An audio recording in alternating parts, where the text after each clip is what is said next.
I had a credit score of 487, and that number caused more financial stress, rejection, and frustration than almost anything else in my adult life. In a single month, I was rejected for an apartment I really wanted, a car loan I genuinely needed, and even a basic credit card. And the worst part was that I had no idea why it was happening.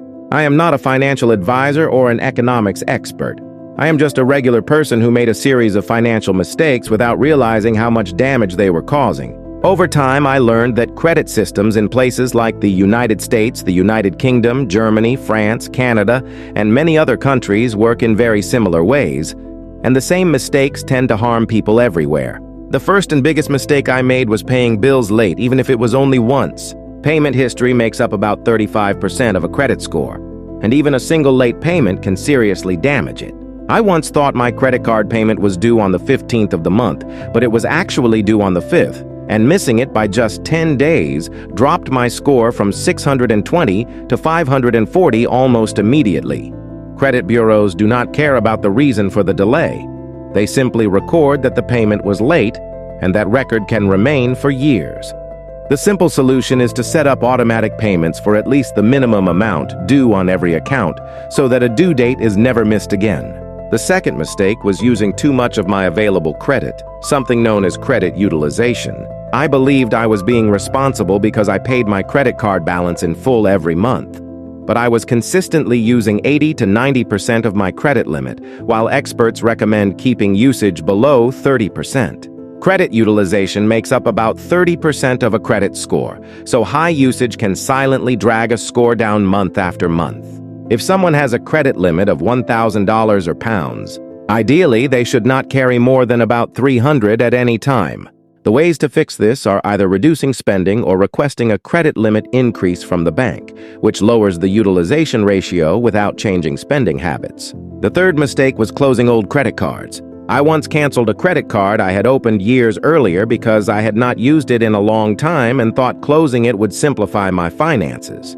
However, about 15% of a credit score depends on the length of credit history, and when I closed my oldest account, my average account age dropped, causing my score to fall by roughly 40 points. The lesson is that the oldest accounts are actually very valuable, even if they are rarely used. A simple strategy is to keep the oldest card open, place a small recurring payment on it, such as a subscription, and set it to auto-pay so the account stays active and continues strengthening credit history.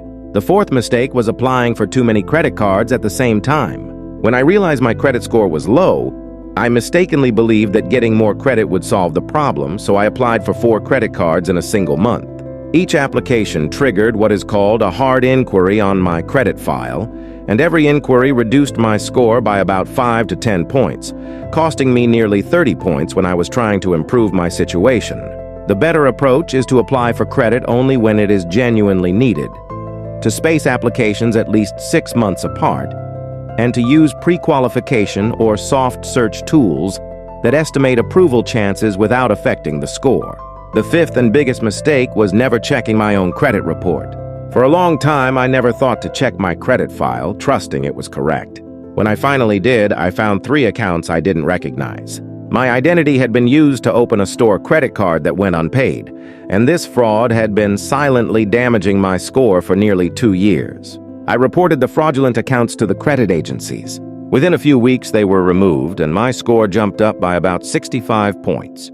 In many places, you can get your credit report for free. Reviewing it periodically is crucial for catching mistakes or identity theft early. By correcting these 5 issues and adopting smarter financial habits, I watched my score climb from a low of 487 to 724 over 14 months. This higher score opened doors. I was finally approved for the apartment I wanted, got a car loan with a far better interest rate, and unlocked new financial possibilities. The better rate on a $20,000 car loan saved me over $4,000 in interest alone. Ultimately, a credit score is just a reflection of financial habits. By focusing on the fundamentals, always paying on time, keeping credit usage low, preserving old accounts, being selective with new credit, and checking your report regularly, anyone has the power to rebuild and raise their score.